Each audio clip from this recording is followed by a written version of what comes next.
او چې پښتانه چې وي تر څو پورې ژوندي نو په کشمیر کې به موږ غواړو ازادي او په کږو سترګو چې ګورې پاکستان ته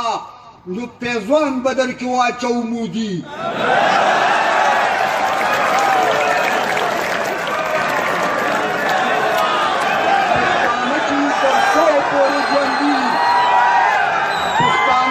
تر څو پورې ژوندي نو په کشمیر کې به موږ غواړو ازادي او په کږو سترګو چې ګورې پاکستان ته نو پیزوان به درکې واچو مودي په قدم د خر مودي غوندې مردار پرې ندم او موږ د دې وطن نه پنجې د شادو ایستي دي قسم په خدای چې میلوګان هم په قلار پرې ندم خپل وطنه زما ښایسته وطنه خوږ وطنه او ګل وطنه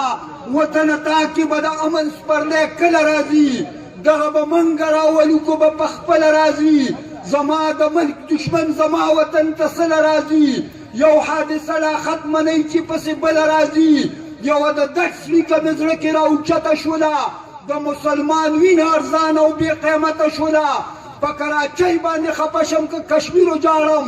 که د اسکول د هلکانو په تقدیر وجاړم د باچا خان د یونیورسټۍ کم یو تصویر وجاړم خاندلی نه شمه د زړه نه مې نیزې ووتې او د پښتونخوا نه د ګلونو جنازې ووتې د خپله کوره چې سهر روانېدل ګلونه د هر یو ګل نه په چمن کې شرمېدل ګلونه ډېر په ناترسه مردکو ولګېدل ګلونه لکه چرګان په یونیورسټۍ کې پړقېدل ګلونه په دغې غم د 400 لویو وړو وجړل د کانو لونو هم دغې وخت کې په سلګو وجړل او ما نه به څنګه آیات خان او ماجد خان هیر شي ما نه به څنګه د اجمل ورو حیدر خان هیر شي ما نه به څنګه د فیصل غونته کې ځوان هیر شي د حیدر خان په جنازه پسې چې کلیکې وتې اوسه د هر یو مسلمان د زړه نه سلیکې وتې زه خو حیران یم سوچ اخیستی یم چې دا څه کېږي ښه پې پوهېږم چې دا د چا په خوله کېږي د تاج محل او پټان کوټ دعوه په منګه وشوه زمونږ د مرګ تپوس د دغې خلکو نه کېږي نو نن مې بدن کې غیرتي وینه غورځان کوي او د هندوستان څه یو ډغرې ته مې زړه کېږي او دا خو غیرت نه دی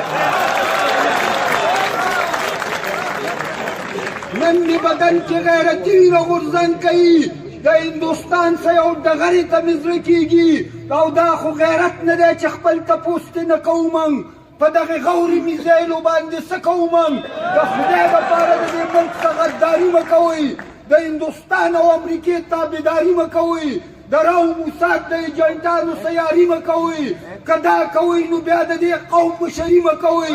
هر مسلمان که دا کوئ نو بیا د دې قوم مشري مه کوئ هر مسلمان به د اسلام لمنه ټینګه نیسي او هغه دې ورک شي چې هندوانو ته خولې چینګه نیسي چې موږ له اوړه پکار دي موږ له چیني پکار ده وایي غریب چې په دې ملک کې ارزاني پکار ده او مسلماني پکار ده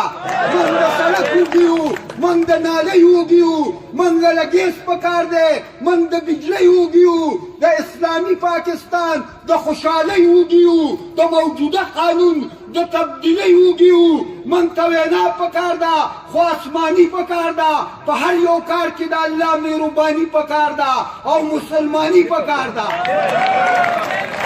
موږ ته بیبیا نشته دی خو بېروزګاره ګرځو موږ به خولو ډغوي چې ناقلاره ګرځو موږ سره د تعلیم په غیره لاره ګرځو موږ کې جذبه پکار ده خو ایماني پکار ده د امریکې په پرکټو نظرثاني پکار ده او مسلماني پکار ده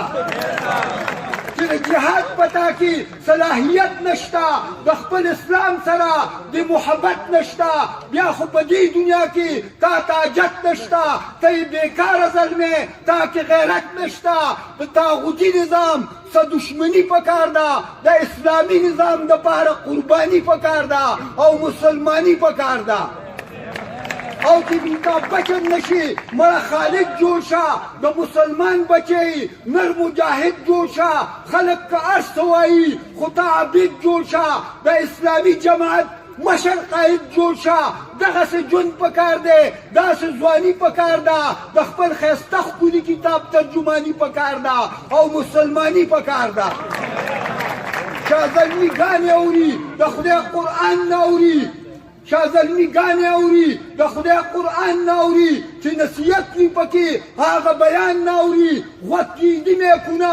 ځکه اذان نه اوري د حقیقت شاعري د علیشان نه اوري په دې خبرو باندې پښیماني پکار ده موږ کې جذبه د مظفر برهانواني پکار ده او مسلماني پکار ده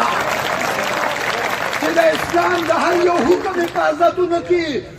چې د هر قسمه ګناهونو نه نفرتونه کې تش په منځونو باندې تمه د جنتونه کې او چې اسلامي نظام د هر نظام د پاسه نه کې د ګناهونو نه به خپله غاړه خلاصه نه کړي قسم په خدای چې د الله رضا ترلاسه نه کړي دا چې الله ته زاریګانې زموږ نه قبلیږي منځونه کوو خو دعاګانې زموږ نه قبلیږي دغه دورنګه سوداګانې زموږ نه قبلیږي موږ د نظام مصطفی نه بغاوت کړی دی موږ د انګریز د پرکټو نه تربیت کړی دی الله منو ځان ته پاخه مسلمانان وایو په جوماتونو کې 15 وخته اذان وایو او څه شک په دې کې نشته چې قرآن وایو خو د قرآن په تعلیماتو عمل نه کوو موږ او د شعور په من کې نشته چې دا څه کوو موږ چې حقیقت د الف لام نه تر والناسه دی چې تعلق د محمد رسول الله سره دی داسې کتاب دی چې د هر کتاب د پاسه دی ستا چې د دغسې کتاب څه محبت نشته بیا خو په دې دنیا کې تا ته هېڅ حاجت نشته اختیار دې نشته دی او ګوره خپل اختیار غواړي د خدای په ځمکه طاغوتي نظام مردار غواړي مړه په سټ دی او تیري توري ګزار غواړي د بل یو ازم مسلمان ته ضرورت نشته دی په بل یو ازم کې مرګ شته خو شهادت نشته دی دا په اسلام کې چې د ټول نه اوچت اعزاز دی دا چې الله پاک ورته ویلی د عزت اعزاز دی دا چې شیرخان ګټلی دا د شهادت اعزاز دی ملا صاحب پوهه که دا خلک په تیارو کې دی دغه اعزاز د تکبیرونو په نارو کې دی کښېنه لږ څوک د الله پاک په نعمتونو وکړه قرآن راواخله ترجمه د آیاتونو وکړه پاسه شروع د خپل نظام په صفتونو وکړه حال نن د کومې مسلې ستا په قرآن کې نشته او داسې نظام دی چې ثاني په جهاد کې نشته